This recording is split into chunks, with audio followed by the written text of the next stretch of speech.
It's 1992. 178 world leaders gathered in Rio They're today. calling it the summit that will save the planet. For 20 years, we have followed the lives of 11 children, born in 10 countries across the world, all born at the time of the Rio Earth Summit. The first time world leaders had got together to promise future generations a better world. If a man cheats the earth will cheat man. We wanted to know if the promises of the Earth Summit would be fulfilled in their lives. I am fighting for my future. The promise of a cleaner, healthier, better educated, and less dangerous world. I am here to speak for all generations to come. These are the babies, then kids, then teenagers, and now young adults we've been following.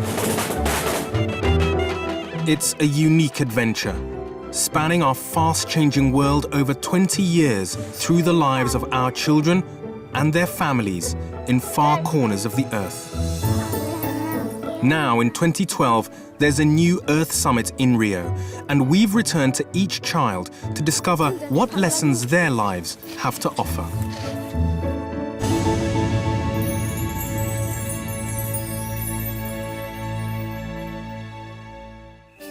In this episode, we travel to northern Kenya, where for 20 years we followed Edu, whose nomadic way of life is under threat. Northern California, where Stephanie Stanley's born into a world where business clashes with concern for the environment. And southern China, where a modern industrial revolution will transform the life of baby KK. But not everyone agrees that cultural boycott should Whole villages emptied at the center of allegation. Only a few get rich, but everyone lives on hope. Sounds economic reform. Youth and inexperience are no match for maturity and determination.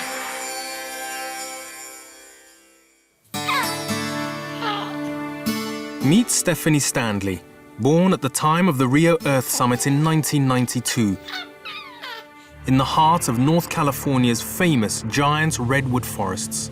A dream-like world. Toast to good friends. But can Stephanie's parents afford the American dream for their baby? Can't afford to have any more than 2 children. To put children through college and to own a home and all the great dreams a family has, they're just that much harder to reach. Stephanie's future depends on the Pacific Northwest forest. Her dad, Kent, works in the logging industry. The redwoods are the biggest trees on Earth. In 1992, they're coming down at a rate faster than the Amazon rainforest. This forest once stretched for 2,000 miles from California to northern Alaska. But today, only about 1/10 of the original forest remains.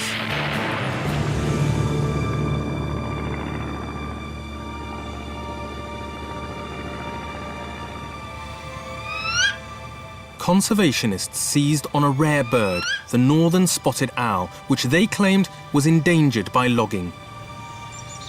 But the loggers have a message for the environmentalists. You're all sick. So now you don't want them logging? You live in a mobile home made out of wood. Your paychecks are printed on paper pulp. And now you're down here protesting a man making a living. The campaigners are a threat to Stephanie's dad's job and their way of life. The spotted owl, I think is a bunch of baloney, personally. I have a lot of friends that work in the woods that see spotted owls in second, third growth redwoods. Not a problem, they see them frequently. As logging companies rush to clear as many trees as possible, the state of California was debating legislation to control logging. The outcome will help determine baby Stephanie's future. I hope that she'll be able to grow up in an environment where kids played out in the street. You didn't have to worry about what was going to happen to them. I just want the best for her.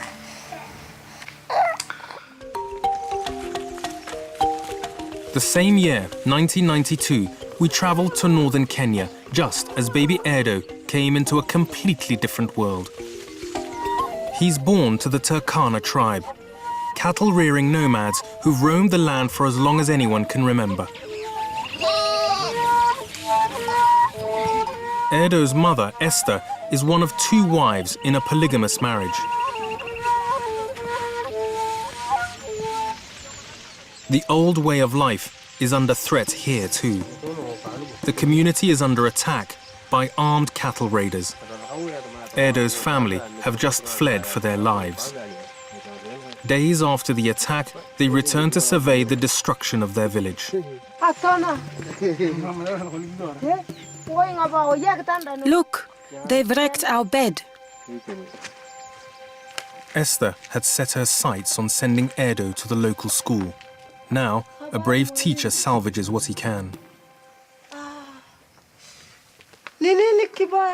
What is this? This is the work of thieves.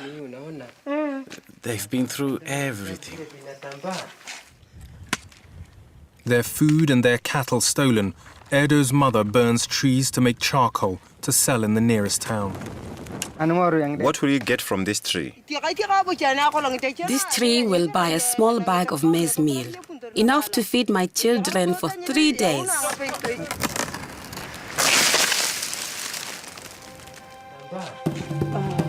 Several members of Erdo's family have already died in cattle raids. Now, each day in Erdo's life brings with it new risks.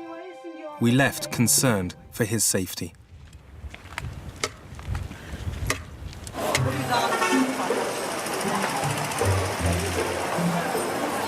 On the other side of the earth, KK was born, in completely different circumstances. In China, the world's most populous nation. China has a one-child policy. KK is the only child her parents will have.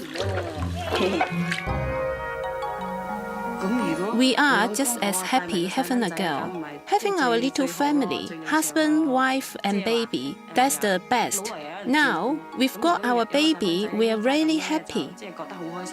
The countries move forward. When we were young, we lived in a backward environment, but our children will be thinking in a progressive way.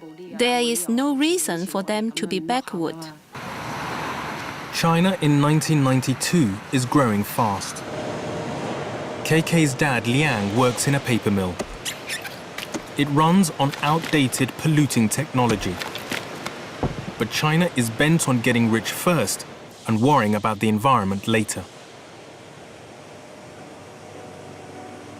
In the coming years, we'll see how China's rapid development affects the twinkle in KK's eye.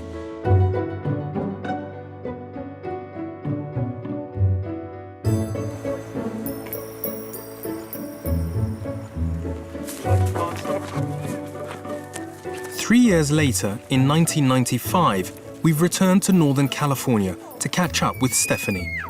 She was born with an eye condition. Her eyes don't open properly and she's undergoing a series of operations. Her eyes, they're big enough across here, but when you go across towards the nose, it's not quite big enough and you can't see the tear ducts on her eyes, and they're just gonna, limit that, and hopefully that you'll be able to see the whites of the inside of her eyes.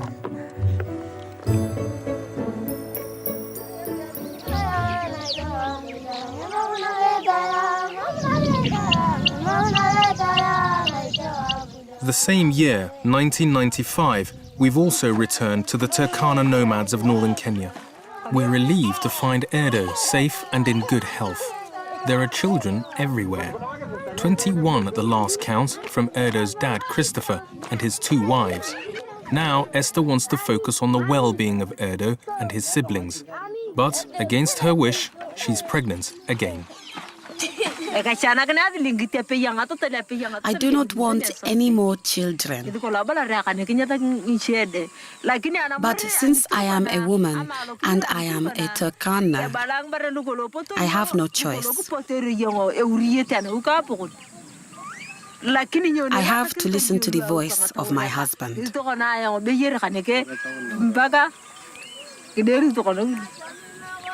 The role of a Turkana wife is to produce as many babies as possible. Esther has so far produced 11. She now wants to stop. But this goes against Turkana tradition and her husband's wishes. We'll keep returning to see how things develop for Erdo and his mother.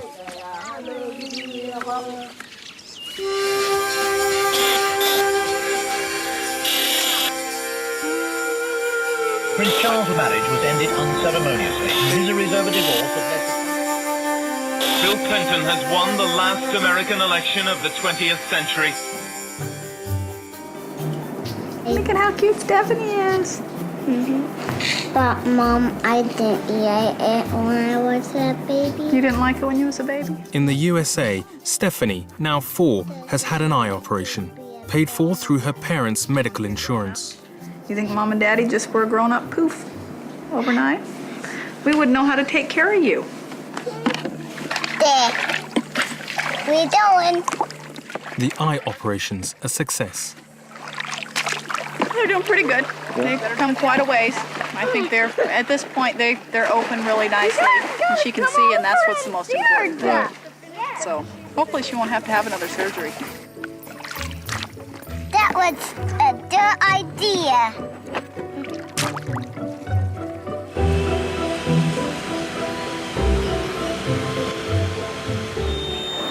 When I grow up, I want to have high-heel shoes, have long hair, and be a teacher. Meanwhile, in Gwangju, KK is starting to enjoy the fruits of her parents' labor. Her generation is well on the way to becoming a consumer culture. But there's a price to pay. The city is increasingly congested and the air polluted. And KK's dad, Liang, can't come home during the working week. It simply takes too long.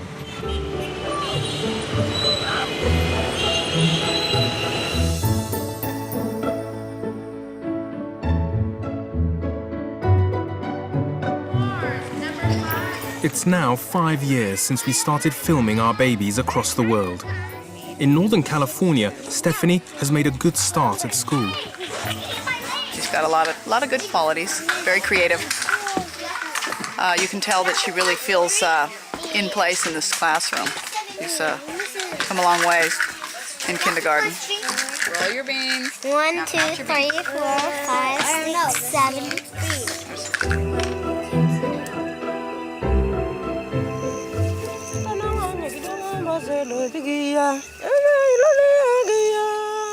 A few weeks later, we're in northern Kenya with Erdo, now also 5, among the Turkana nomads.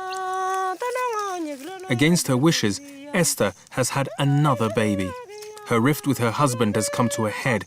She no longer wants Erdo to grow up as a herder. She's left her husband to build a house within reach of a school.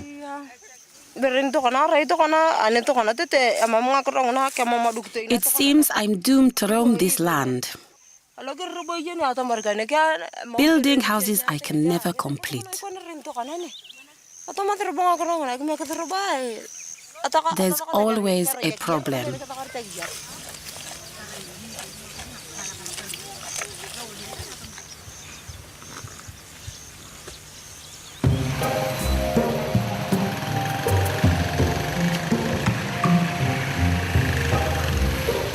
It's the first year of the new millennium.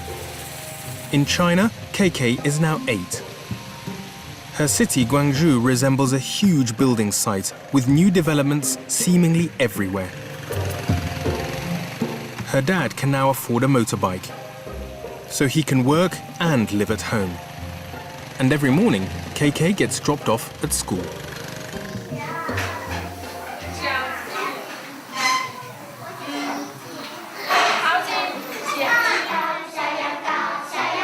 Her parents' long working hours mean an unusual childhood for KK. She has to spend her evenings alone. I don't like this one. Why? Because it doesn't look good.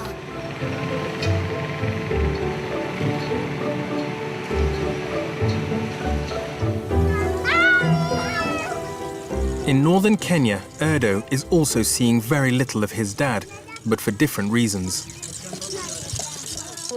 Esther has succeeded in her plan to leave her husband and sent her son to school. An hour's walk from the house his mum built. Erdo is now a schoolboy.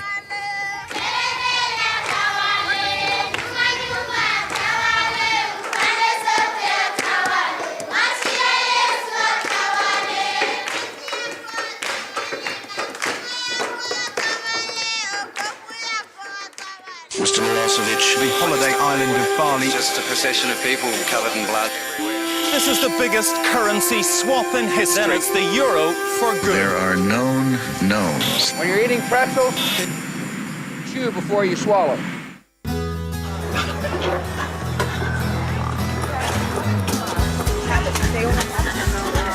"10 years since we began our adventure, filming children born across the world.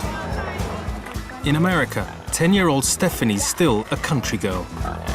She's been raising a pig for auction at the Willits annual fair. This is Brownie. He's a Duroc. His ear tag number is 339, but the 0 doesn't really count. He loves his chin rubbed and the back of his ears. That's what he loves the most. Hi, babies. When I grow up, I want to be either a veterinarian or a horse trainer. Kent's worst fears about the cost of caring for the environment have materialized. The timber mill that once employed him and nearly 600 others has closed. Pretty sad to see it looking like this, huh, sweetie? Working so hard for so many years. It makes me sick to my stomach after spending 18 years and giving this place, 110% of my life. It was a shock to everybody. While Kent agrees the old logging practices that cleared whole forests were unsustainable, the new environmental laws have come at a price. I don't think there's any place in this world that is more expensive to do business than California. Air quality, water quality, all those things that increase your cost of doing business. It's auction day at the Willits Fair. Soon, Stephanie and her pig Brownie will have to part ways. You want to look at the crowd. Look at the people that are bidding and watch your pig. I'm going to be like... No, just stay calm, okay? Perfect. 325, 329, 325, 325, you're in at 3, now 25, 329. Sold out for $6.50 a pound. Thanks for buying my pig. Thank you very much. I'll put the money in the bank probably for a month or two, so it builds up. Brownie. Then I'll use it for something. I might save up for a horse. I sold it $3. Right here.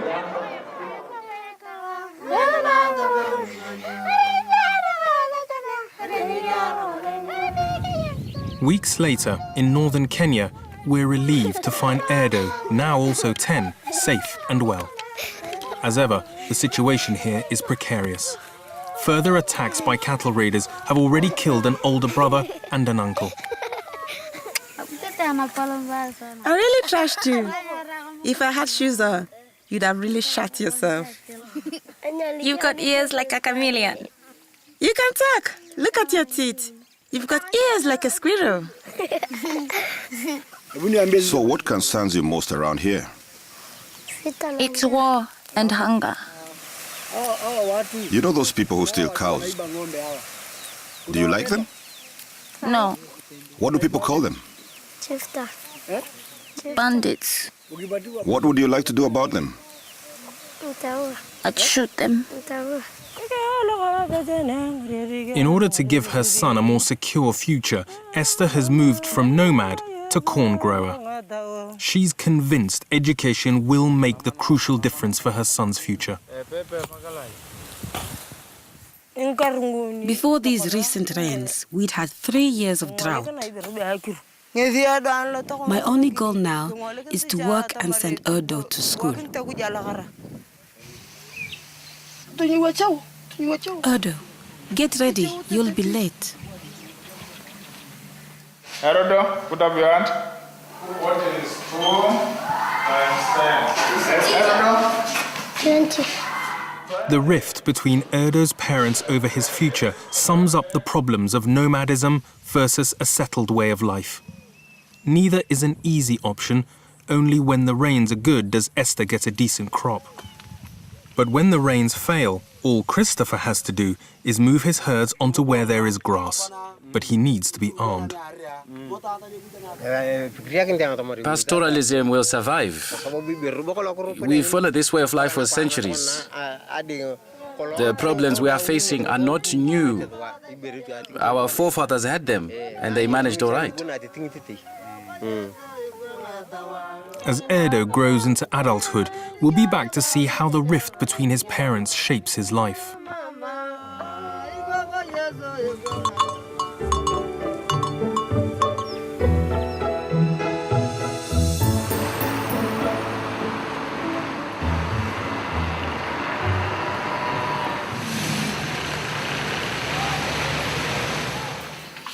Welcome to my home.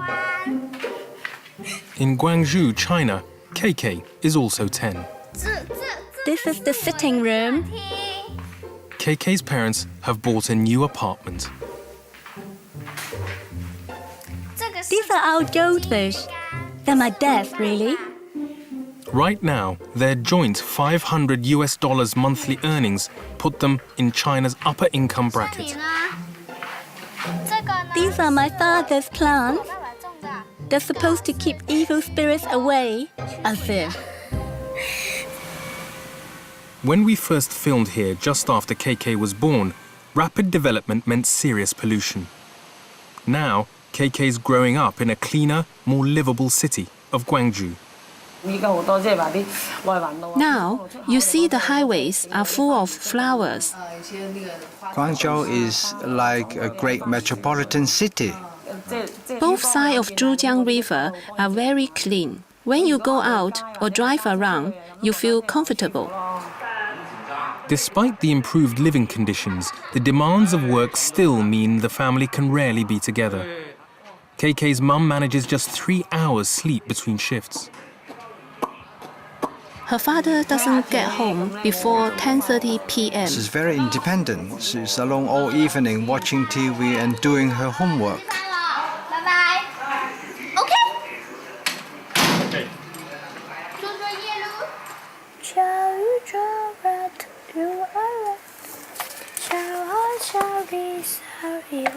Is there anything you wish for?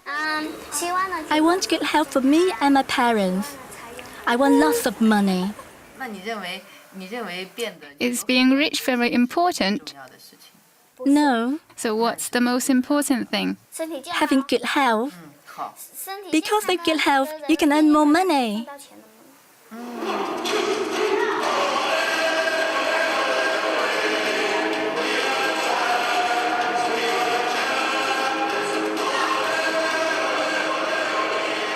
KK's generation are reaping the rewards of China's industrial revolution. The first to see the benefits of their parents' labor. Their generation could only dream of school facilities like these.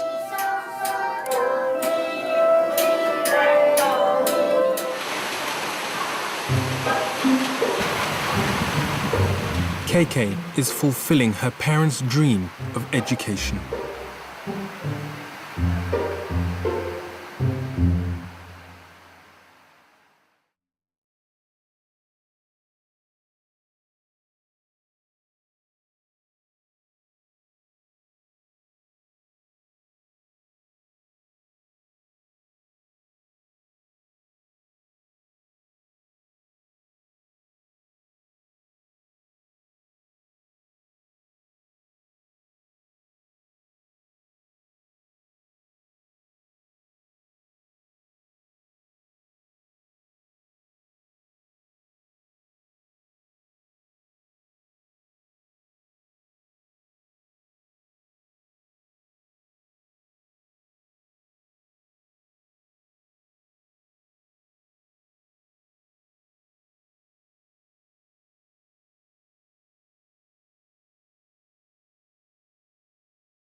The Syrian rebel had a handgun. His enemies had a T-72 tank. Pretty formidable fight. About one third of the ship.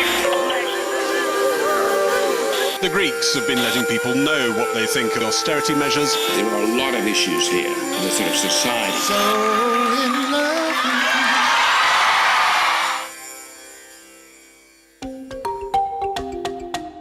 It's now 20 years since we began following children born across the world. Of all of them, perhaps Erdo has lived the most precarious existence. We've returned to northern Kenya to find him after a 10-year gap.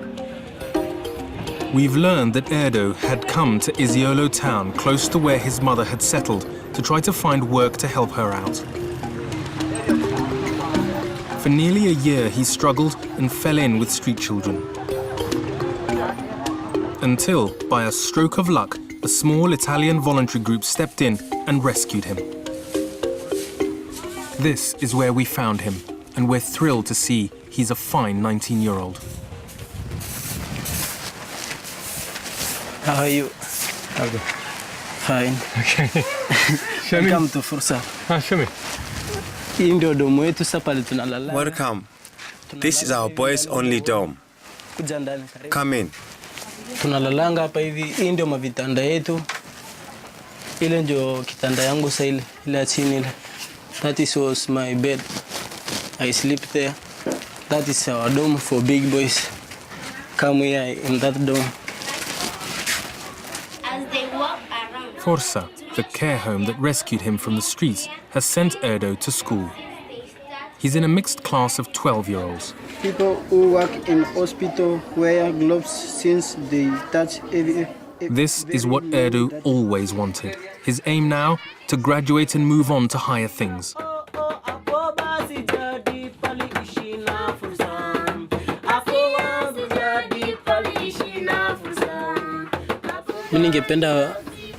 I'd like to use my talents. My talent is to sing and to draw.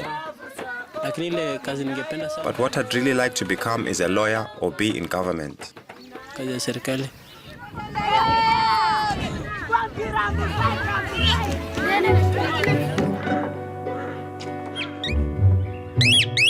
What's become of Stephanie, from the small town amid the giant redwoods of Northern California?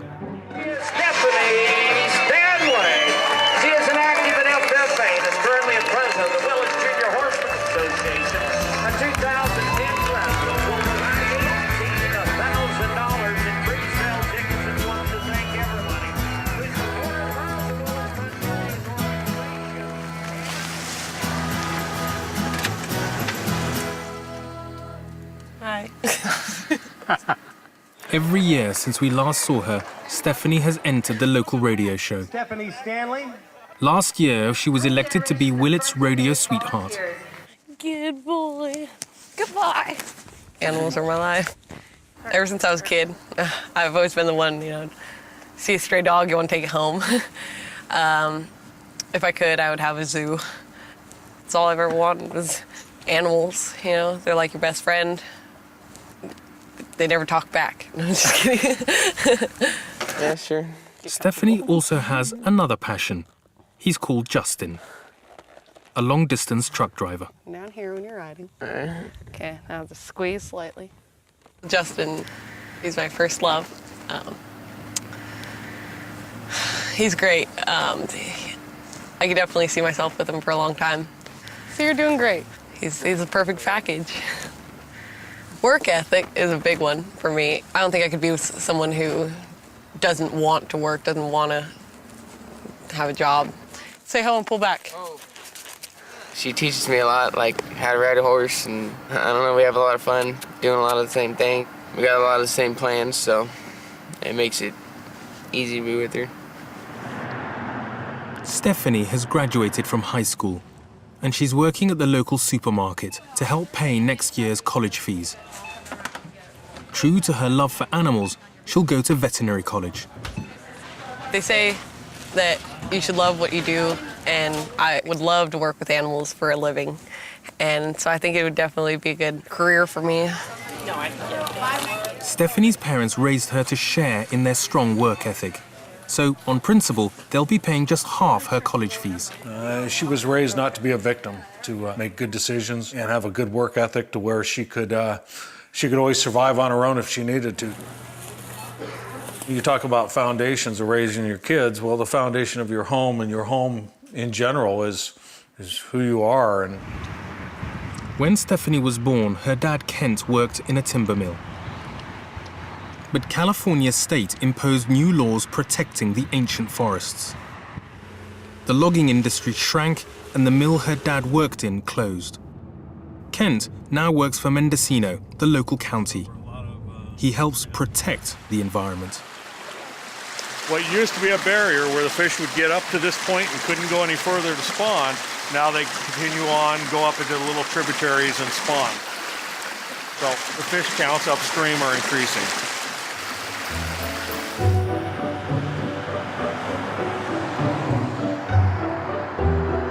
For Stephanie's family, living in the richest state in the world's richest nation, these are difficult times.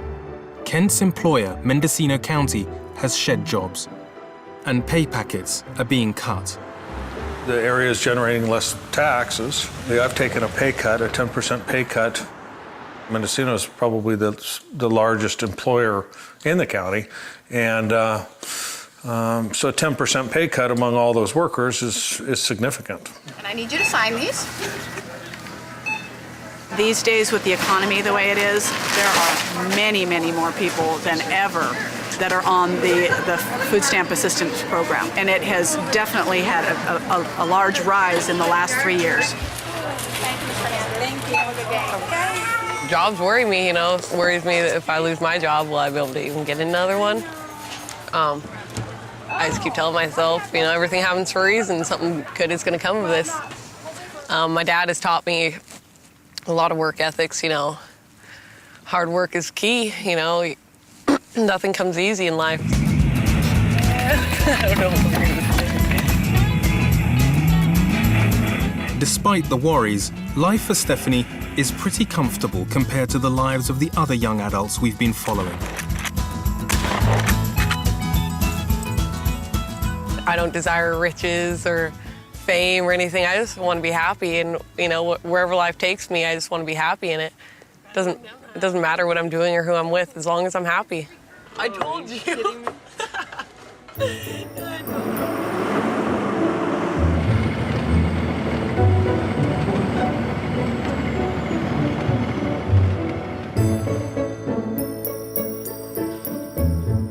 In northern Kenya, Erdo's life has once again been turned upside down. Ethnic unrest has swept through the area around Isiolo town. Erdo's mother, Esther, has fled her homestead. Along with the others hiding with her, she's now a so-called IDP, an internally displaced person. Welcome. What happened? I heard shooting. I saw 7 people with guns. I ran away and the gunmen started chasing me. We all ran from the gunmen and took refuge inside a church hall. But the stragglers were all killed. 12 people in all died. Who is doing the killing? It's the Boranas and Somalis who are killing the Turkanas. Amid the unrest, Erdo was lucky to escape with his life. He's had to leave school for his own safety.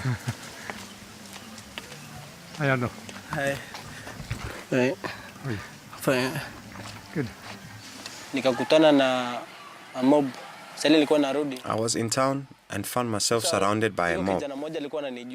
Someone said, "I know you. You are a Turkana. You better run for your life." Before I could even start running, many people started beating me with sticks. I managed to get free and a motorcyclist saved me. That's how my life was saved. Fursa, the care home, have moved Erdo to a more secure environment where he's being taught a trade. But he'd set his sights higher. Through insecurity, he's lost his chance to stay at school. I wanted to complete secondary school, but they've sent me to a polytechnic.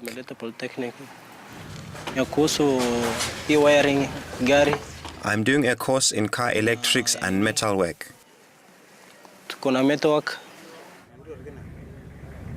Erdo's father, Christopher, is also affected by the violence. We found him in town, cut off from his herd. Even with an armed police escort, it was too dangerous to reach his animals. But the police agreed to escort us to Esther's homestead. It's by now an all too familiar scene.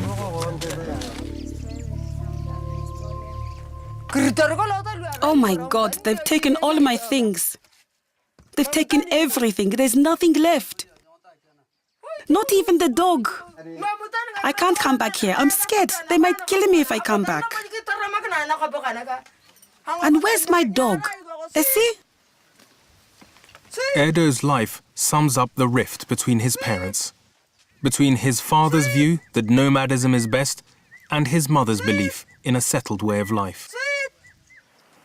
My mother pleaded with my dad to send me to secondary school, but he saw no point in it.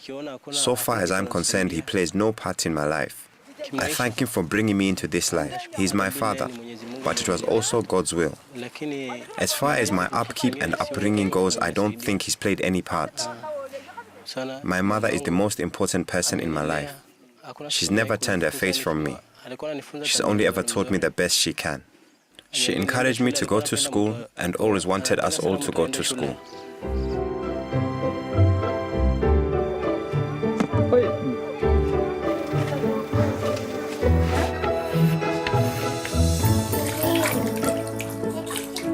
"20 years on from Rio, it's time to catch up with KK in southern China, the little girl who wanted to have high-heel shoes and be a teacher.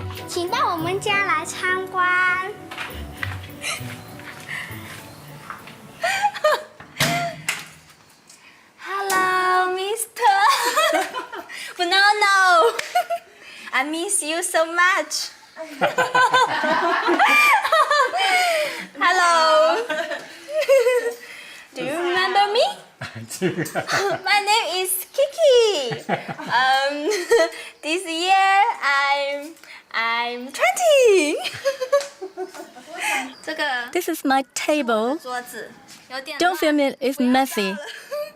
I lived at home through my middle and high school, not at the school.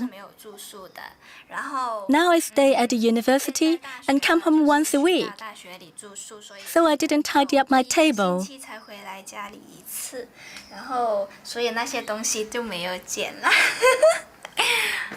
Okay. No! Hey, we're surprised. No. Okay. Oh, let's go outside. Okay. 走啦，拜拜啦，關好門啦，拜拜。 KK is off to university, where she's reading first-year economics. Getting there is a 2-hour journey by bus. The population of her city, Gwangju, has swollen. 1/3 of those here are now migrant workers.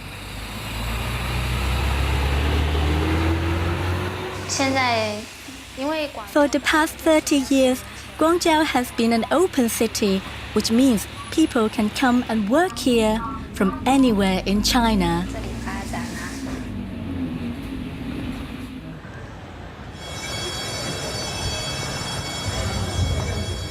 University attendance has risen by more than 5 times in the past 10 years. And students here tend to outperform students in other countries. But there's no pleasing some. Schools are places that don't let you do what you want. School is a place that trains you for qualifications. But the problem is that school is also a place that squashes your personality.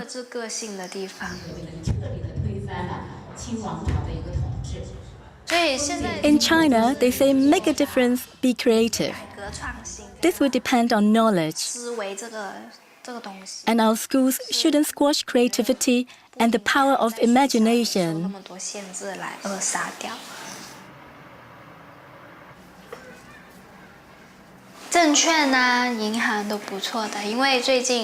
I like to work in banking and capital markets.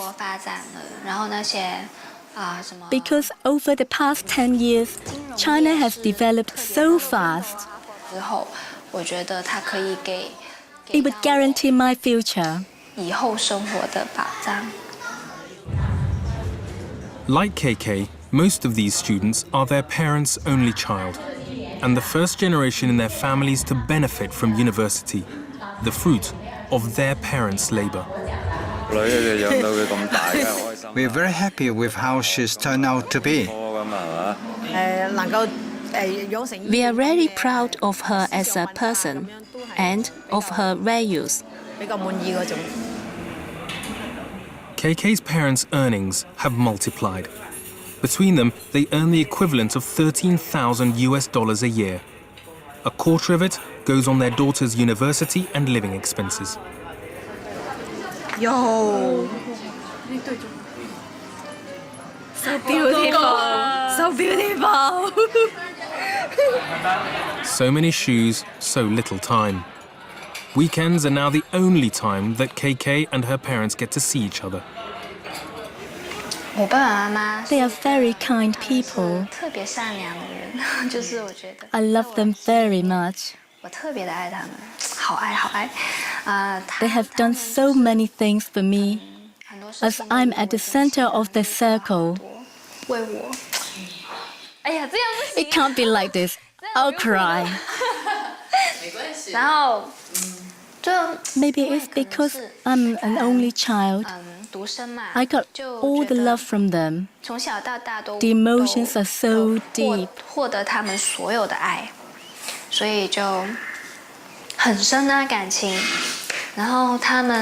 They gave me so much. I feel the physical things they gave me have the limits, but what they gave me spiritually has no end. They gave me the power to run. They made me feel like I had a whole mountain behind me pushing me to run faster. And they made me feel I wanted to run. This is no good. Kat, I'm crying now.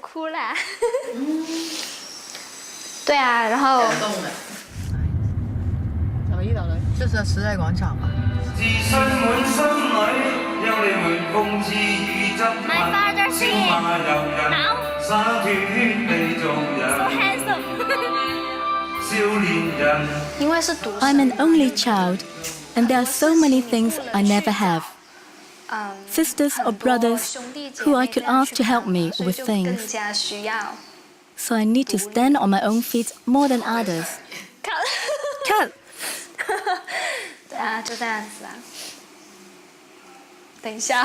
Wait a moment. Something touched me. Did you feel lonely? Not lonely. Because I was given lots of love. Even if I was an only child.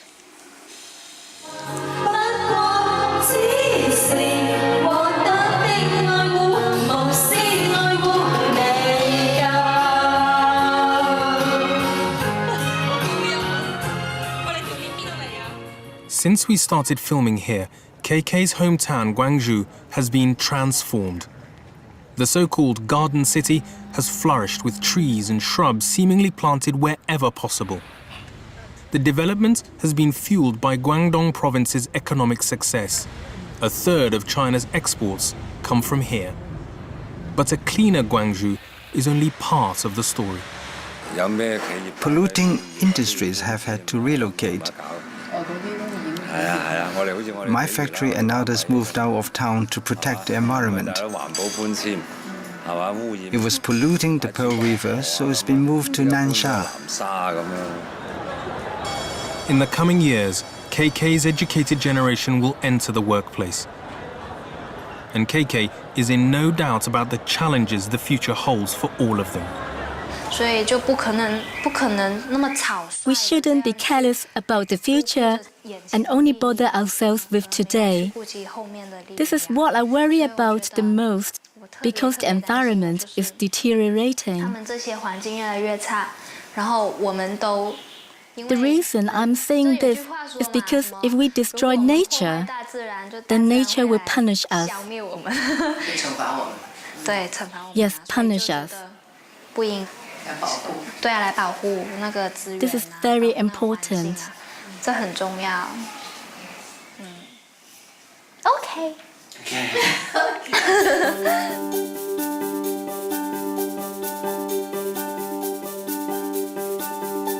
When we began filming during the '92 Earth Summit, we had no idea how the lives of our children would evolve. They've grown up amid peace, violence, family breakdown, and family support. Amid growing prosperity and enduring poverty, pollution and cleanup, the pull of the countryside, and the great rush to the cities. 20 years on from Rio, their 11 lives and 1 death show it's time for a new agenda.